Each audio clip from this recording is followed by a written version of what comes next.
2.5 Empire and economy. We have already seen how over the years in the late 18th and the early 20th centuries the colonial state had been perfecting its system of surplus extraction from the agricultural economy of India. Now another question remains to be discussed, a question that has been so intensely debated by historians. Did India under British rule experience any economic development at all? As an entry point to this discussion, we may first look at India's economic obligations to the empire and how did it fulfill them. It has been argued that it was after the pacification of the revolt of 1857 that the classical colonial economic relationship between Britain and India gradually emerged. 142 The Indian Empire was supposed to pay for itself, and at the same time the country's resources were meant to be available in the imperial cois. India had to provide a market for Britain's manufactured goods, and serve as a source of agricultural raw materials. Till the end of the 19th and the beginning of the 20th century, India fulfilled many of her imperial obligations successfully. It served as a major market for British industries, like cotton, iron and steel, railways, machinery, etc. At the time of World War I, Indians consumed 85% of cotton piece goods produced at Lancashire, and 17% of British iron and steel production was absorbed by the Indian Railways. 143 Until World War I, there was no import duty, which could possibly offer any sort of protection to any of the Indian industries, and this was, as A.K. Bagachi has noted, quite contrary to the trend in the rest of the world, including the British dominions. 144 Even after 1919, when policies were meant to change under the Fiscal Autonomy Convention, successive recommendations of the Indian tariff boards to raise cotton duties were successfully thwarted by the Lancashire lobby, which fought for our rights in India, which was a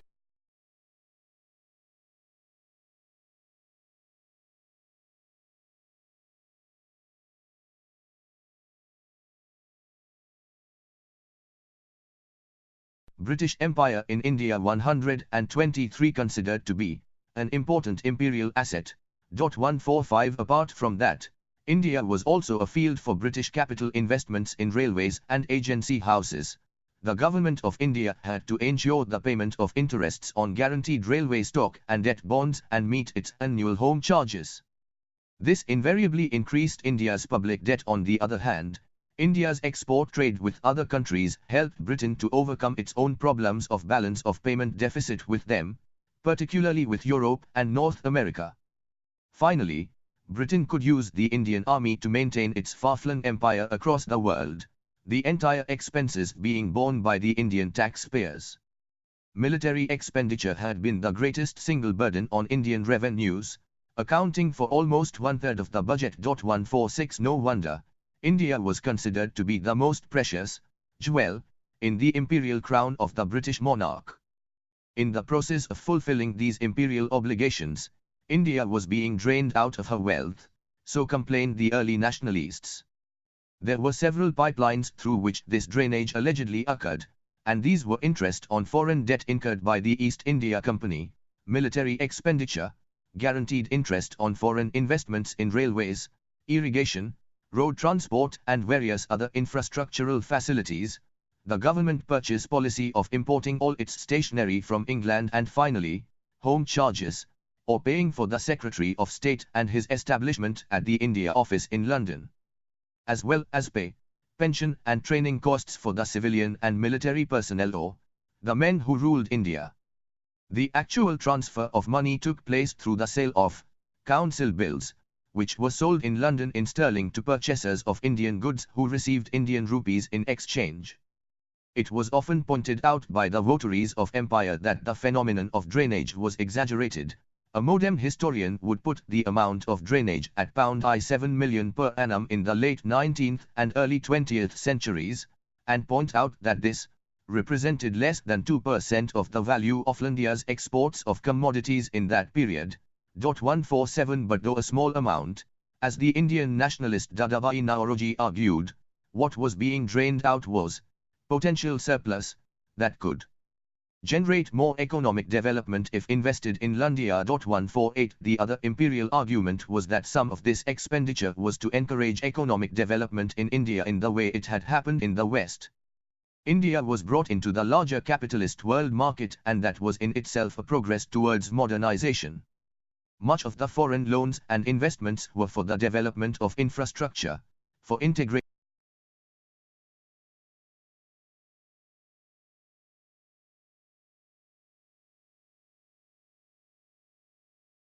markets and, therefore, for the modernization of the Indian economy itself. Some of the recent historical writings point out that the fact still remains that India was not transformed into a full-fledged capitalist economy. As in the case of agrarian economy, so also in other sectors, British policies failed to foster growth. And this was due to the colonial nature of those policies, i.e., the policy of gearing up the colonial economy to the needs of the economy of the mother country. To what extent British policies can be held responsible for macroeconomic changes in India remains, however, a contentious issue, as a revisionist view claims that on the whole, colonial India experienced positive economic growth. But this growth, it is admitted, varied widely in both time and space. In other words, there were periods of growth, for example, 1860 to 1920, and regions of prosperity, such as Punjab, coastal Madras and western Uttar Pradesh, and a generalized view of colonial policies cannot explain these regional and periodic variations. But where stagnation prevailed, it was to a large extent because the government did not do as much as it should have by investing in resource generation, such as irrigation, education and healthcare. The revisionist view acknowledges that it was the presence or absence of these critical resources, which determined regional development or lack of it. 149. So what was the track record of the colonial state in matters of generating resources in India? There was, first of all, limited colonial initiative to develop agricultural production, except the construction of some irrigation canals in parts of northern, northeastern and southwestern India, i.e., in non-permanent settlement areas where there was scope for enhancing land revenue rates. It is possible to argue that between 1900 and 1939, the area under irrigation almost doubled, but that was only in absolute terms. In relative terms, in 1947, when the British Empire ended its long career in India, only a quarter of the total cropped area was under public irrigation system. While we may try to put the blame on technological bottlenecks, social issues and local power rivalries for this lack of progress in extending irrigation facilities, the real reason was that public investment in this sector was guided only by the profitability factor and extreme contingencies, such as prevention of famines. 150. So public irrigation facilities remained hopelessly inadequate, creating only a few pockets of relative prosperity, and even in those areas, irrigation favored only the more prosperous among the peasantry, as canal rates were very high. As Imran Ali has shown for Punjab, the canal colonies became the model of commercial agriculture in Asia, but the new prosperity that accrued even after paying high water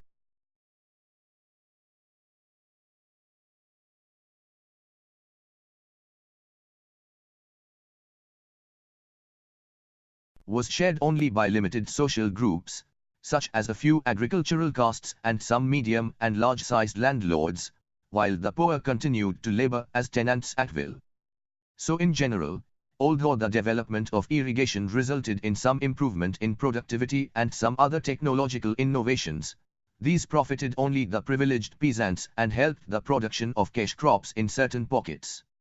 It is difficult to dispute the fact that, in the aggregate, agricultural yields were largely static in colonial India, and between 1920 and 194-7, especially the production of food crops lagged far behind the rate of population growth.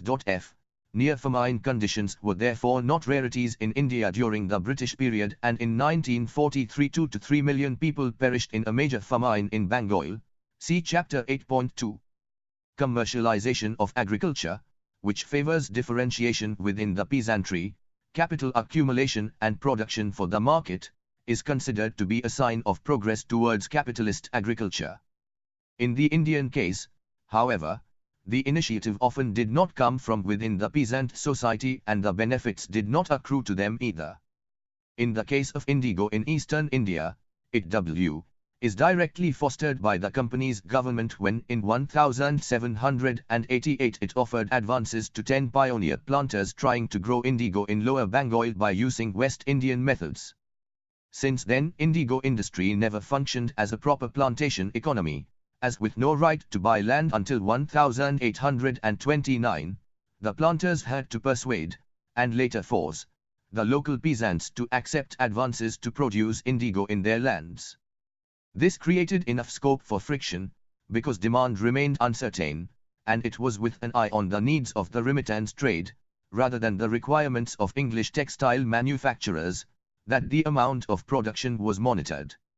The system became more exploitative and coercive day by day, leading to the Indigo Rebellion in 1859-60.153. As for other crops, there is a persistent view that the peasants were forced to cultivate cash crops because of high revenue demand, the necessity to pay revenue and rent in cash, and above all for debt servicing. This view is refuted by the fact that there was always a positive correlation between the price of a crop and the cropped acreage, indicating profit motive behind the peasant's decision for preferring a particular cropping pattern. But at the same time it was only the rich peasants who could go for cash crops, and they too remained immensely vulnerable to the fluctuations in the market. In western India, for example, cotton cultivation grew in response to the cotton boom in the 1860s caused by the American Civil War. It created a pocket of prosperity in the Deccan. https://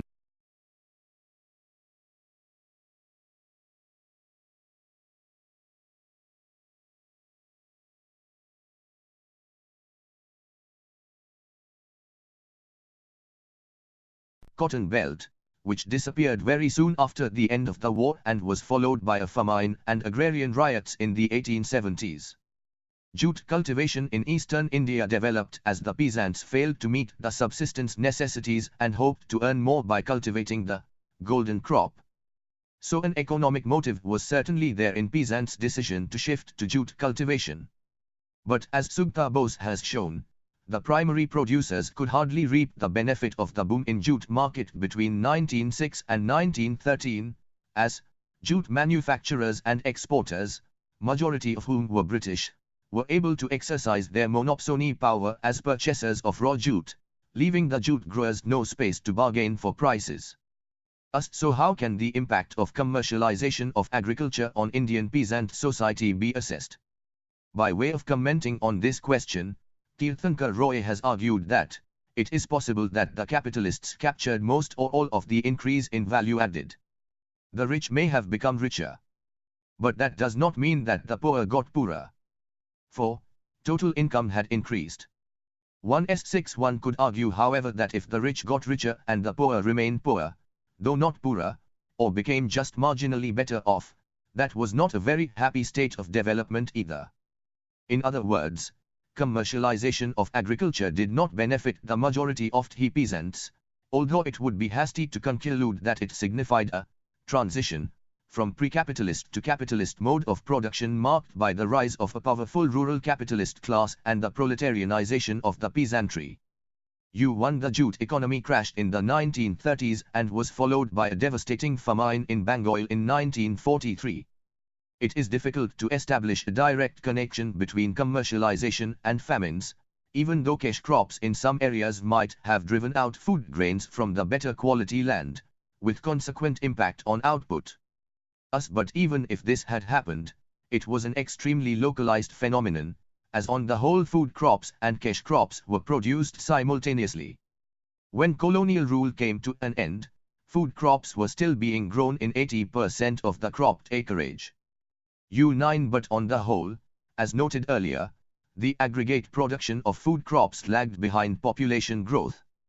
In view of this, the claim of some historians that growth of trade and integration of markets through development of infrastructure actually increased food security and contained the chances and severity of famines in colonial India 160 remains at best a contentious issue, particularly in the context of the Bengal famine of 1943, which was preceded by a long period of consistently declining per capita entitlement of rice in the province. More on this famine in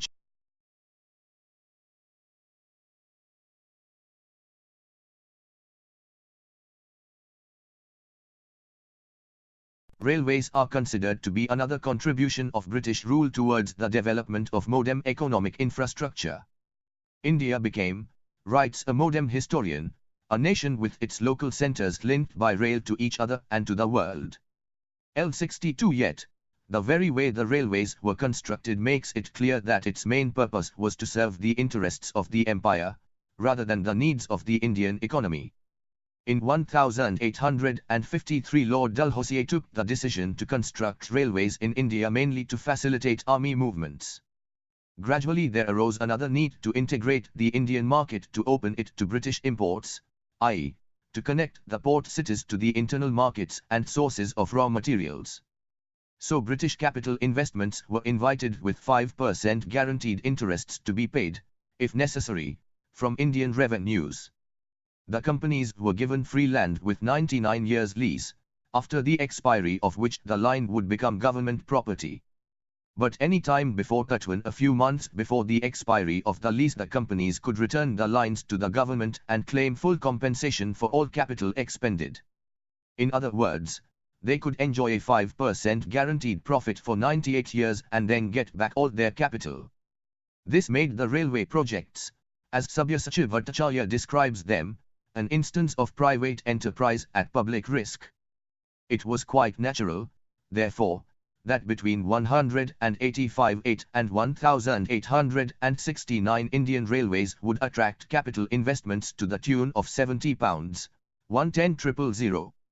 L3 The main purpose of this railway construction was to tie up the Indian hinterland in the interest of foreign trade, rather than favour Indian economic development.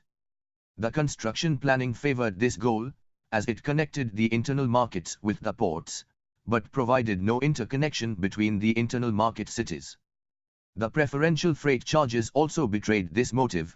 There were less freight charges for bulk manufactured goods travelling from the ports to the interior and raw materials from the interior to the ports, than vice versa.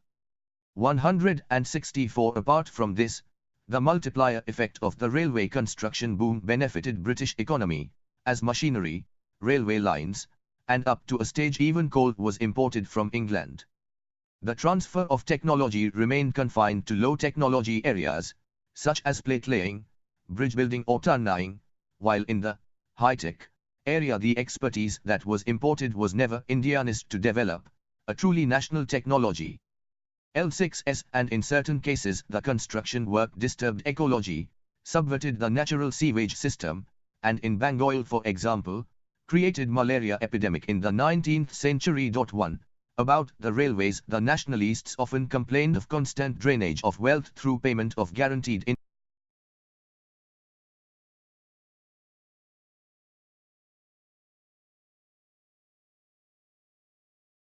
encouraged a lot of wasteful construction.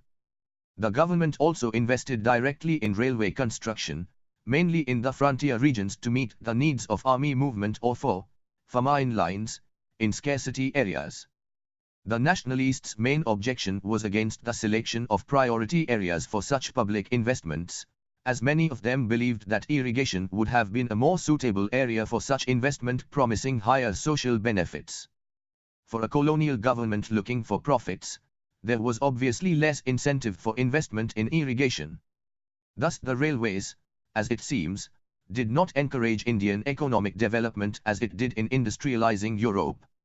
Although agriculture was relatively favored, it did not become a growth sector either.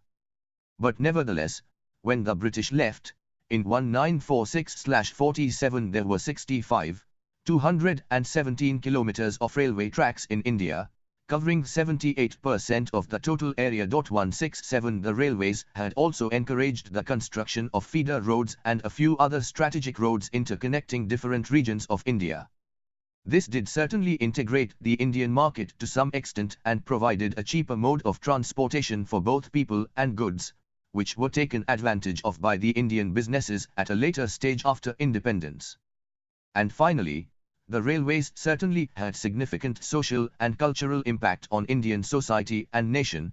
168 But those were, one should remember, the unintended results of British imperialism. The other nationalist complaint against the empire was about its adverse impact on Indian handicraft industries, which at the beginning of British rule in the mid-18th century used to supply about a quarter of all manufactured goods produced in the world, 16 and constituted chief export items of European trade. Following the Industrial Revolution, not only did this export demand gradually evaporate, but colonial rule opened the Indian markets for British manufactured goods and led to deindustrialization, or destruction of indigenous handicraft industries, reducing the number of people dependent on secondary industries. Initially, the British imported goods, mainly wool and textiles, had a limited market in India, but then Industrial Revolution changed the scenario. The preferential tariff policies between 1878 and 1895 were meant to solve a crisis in British industrial economy, which could be overcome by having a captive market in India, now being integrated by the railways. Thus, disappearance of export demand as well as invasion of the home market by cheap manufactured goods from England resulted in the destruction of craft industries. For India, its obvious outcome was increasing pressures on land and pauperization.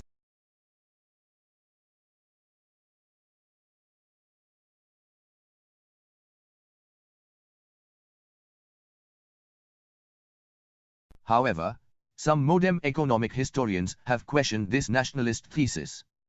They argue, first of all, that the rate of deindustrialization, if it did occur at all, is difficult to quantify, because of the paucity of reliable data and also multiple occupations of the Indian artisans, many of whom were often involved in agriculture as well.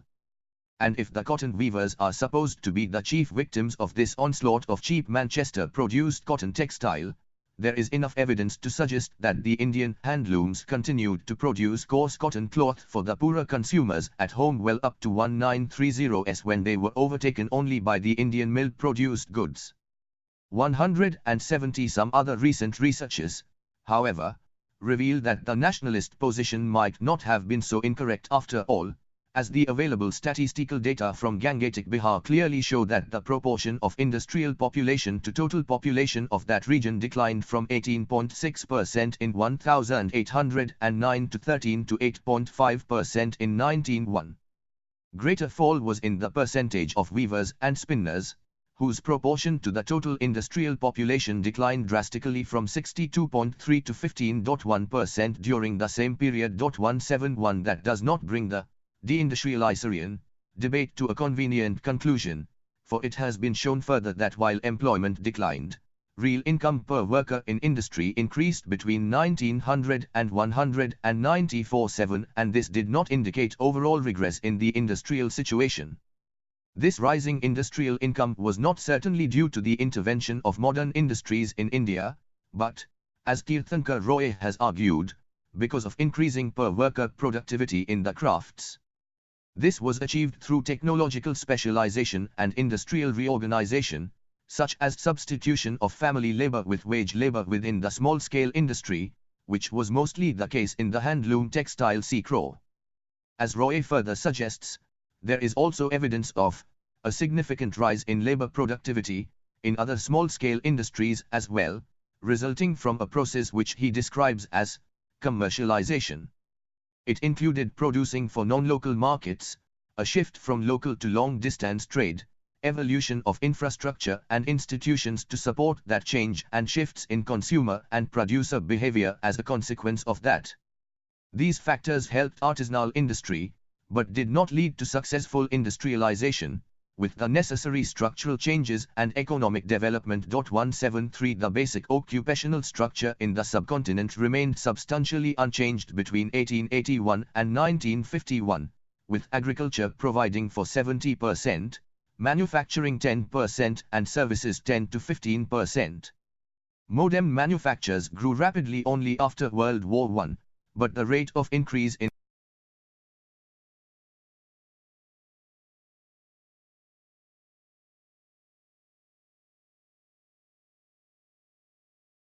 Overall income from the secondary sector before World War II was only 3.5% per annum, not fast enough to set India on the path of an industrial revolution. L74 One of the reasons behind this lack of overall economic development was that the colonial state in the 19th century was far from just a night watchman, as supposed by Morris D. Morris, 1968. Officially the British government was committed to a laissez-faire policy, but actually it was a policy of discriminatory intervention, which amounted to, as one economic historian has described them, non-market pressures exerted by the government. 11s Such pressures successfully nudged out Indian entrepreneurs like Jamsetji Voy 16 or Dwarkanath Tagore, 177, who still mistakenly believed in the idea of partnership.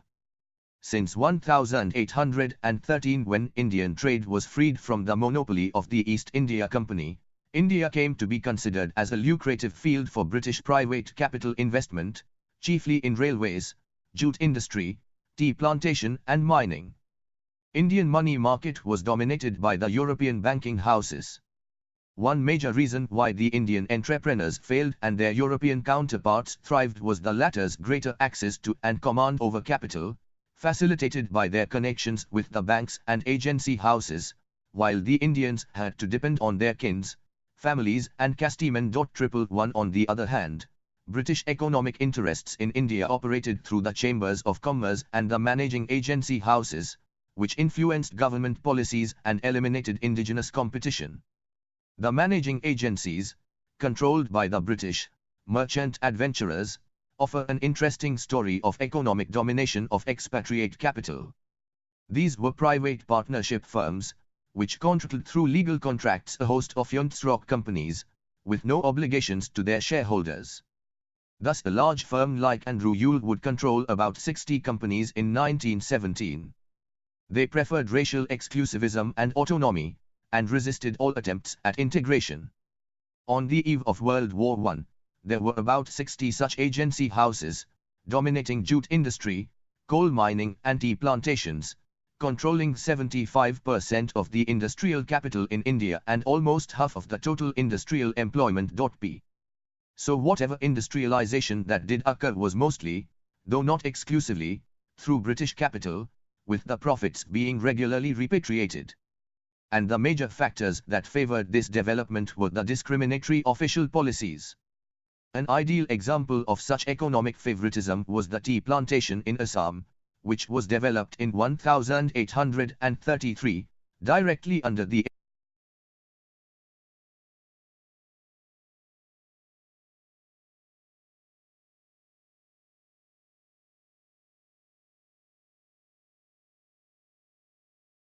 sponsorship of the government, seeking to reduce import of expensive tea from China.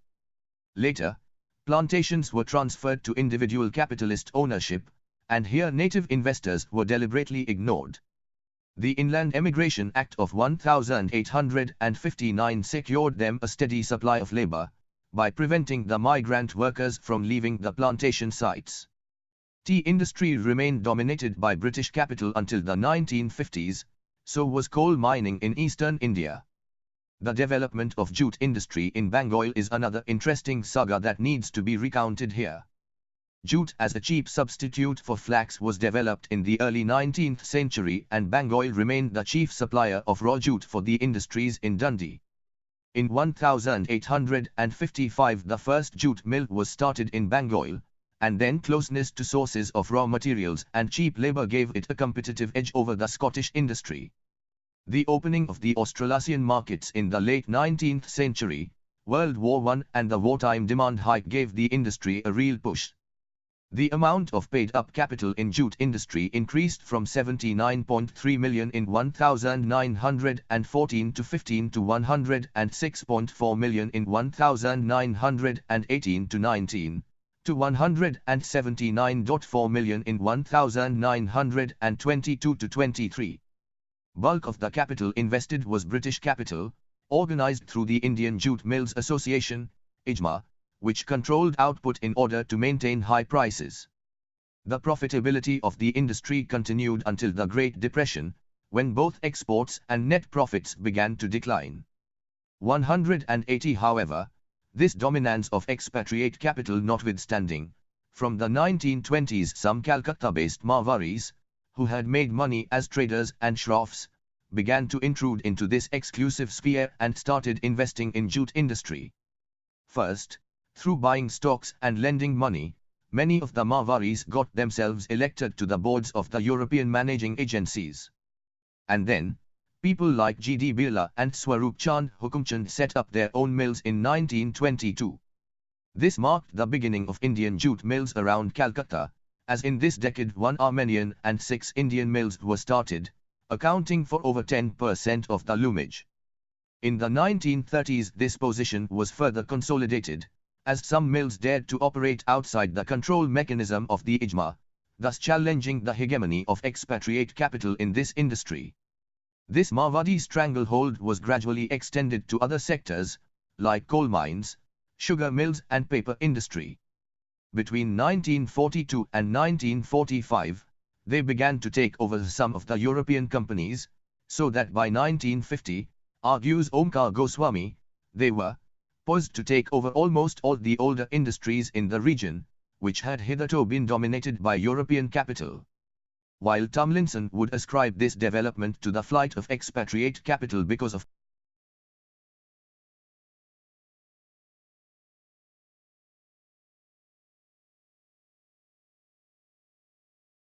decolonization, 112 Goswami would give more credit to Marwadi entrepreneurial skills. The real success of Indian industrialists, however, came in the cotton industry of Western India. Until the beginning of World War I, imported textiles dominated Indian markets.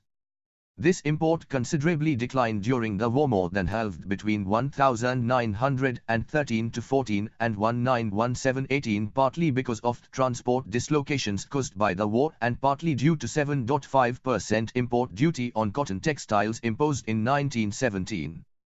The Japanese competition was not so serious yet, while on the other hand, excise duty on Indian textiles remained static at 3.5%. In addition, there was the military demand and the call for Swadeshi, proposing a boycott of foreign goods and the use of their indigenous alternatives. Cotton industry existed in India before World War I, and along with the European managing agencies, certain traditional trading communities like the Gujarati Banyas, Parsis, Bohras and Bhatiyas, who made money through export trade with China, had maintained their presence in this sector.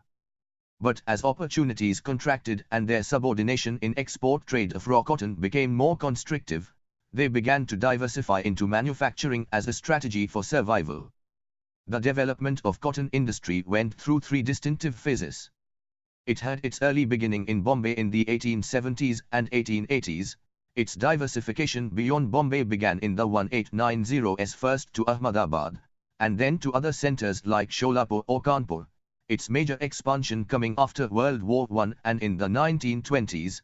The third phase of its development came in the 1930s when it withstood the initial pressures of depression and then began to expand. The industry remained dependent on foreign collaboration for imported machinery, chemicals and technological expertise. But technology was not the most crucial factor behind its growth, which depended on 3 things, as Rajnarayan Chandavrkar has identified them, i.e., relentless improvisation in the use of old machinery, the manipulation of raw materials and the exploitation of cheap labor. Although import of cheap Japanese goods threatened its growth temporarily in the 1930s by the rime of World War II, the Indian cotton industry had established an unchallenged monopoly over its vast domestic market, and began competing with Lancashire in foreign markets. 114 Iron and Steel Industry, under the leadership of Tata Iron and Steel Company, FLSCO, began at the turn of the century under direct government patronage. Because, here the monopoly of the Birmingham steel industry had already been broken by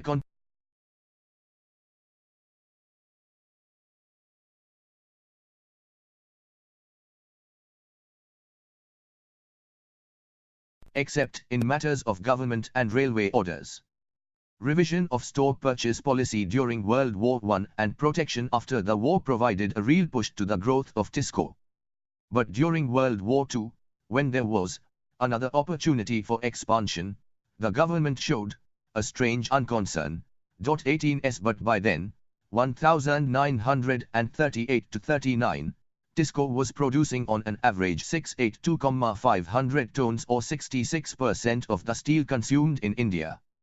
Apart from cotton, textiles and steel, the other industries that developed during the interwar period were shipping, coal, paper, sugar, glass, safety matches and chemical industries. It is true that protection after World War I, motivated by fiscal compulsions and the need for a local power base, stimulated growth in a number of manufacturing industries in India. But their growth potential was limited to domestic market alone, which remained consistently depressed, given the massive poverty of the Indian population. The situation could only improve through effective government intervention, which was not forthcoming. More on industrialization and industrialists in Chapter 7.3. If the government policies and the stranglehold of British capital inhibited Indian enterprise in certain sectors, recent researches show that below the westernized enclave and above the subsistence economy of the peasants, there was an intermediate level, the bazaar, where Indian businessmen and bankers continued to operate.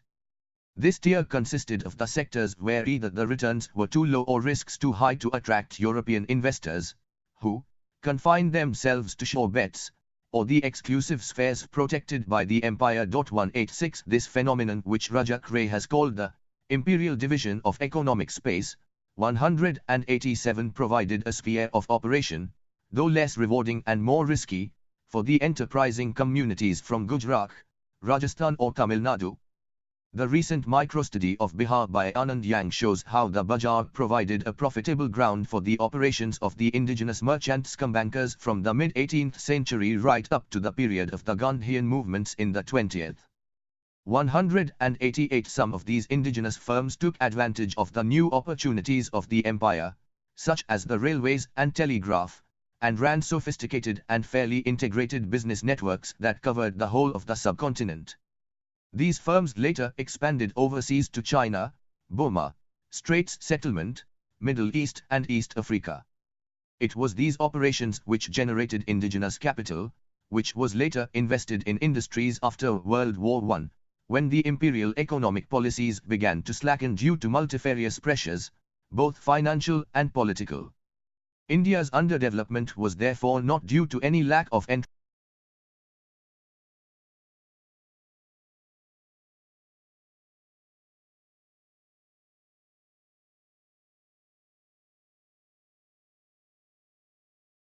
This brings us back to the point where we began, i.e., India's economic and financial obligations to the empire and how did it fulfill them till the end of the imperial connection. Between 1880 and World War I, successive financial crises showed that India was incapable of shouldering the financial burden of serving the empire. The financial crises were due to various reasons, such as greater Indian demands for a share of resources. Development of an articulate political opinion made any increase in internal taxation rate a risky proposition. There were also the macroeconomic factors, like fluctuating exchange rates, trade depressions etc., or the vagaries of nature. These led to the weakening of the imperial goal and resulted in greater devolution of power. Gradually import tariffs were imposed against British textile, which virtually amounted to a protection for Indian industries. There was also a shift in British industrial economy and the Indian market lost its importance for the growth sectors in British economy. British investments in Indian capital market also declined, so did the use of Indian army for the defense of empire. The Indian army could still be used, but the cost had to be borne by London or by the dependent colony, which needed it. Thus, gradually India's role in the greater imperial structure was subordinated to its own domestic requirements. The imperial goal and ideology were muted to accommodate pressures built up in India, both financial and political. This diminution of imperial economic interests in India is regarded by some historians as a major factor behind the decision to transfer power. We shall examine that claim in detail in the last chapter.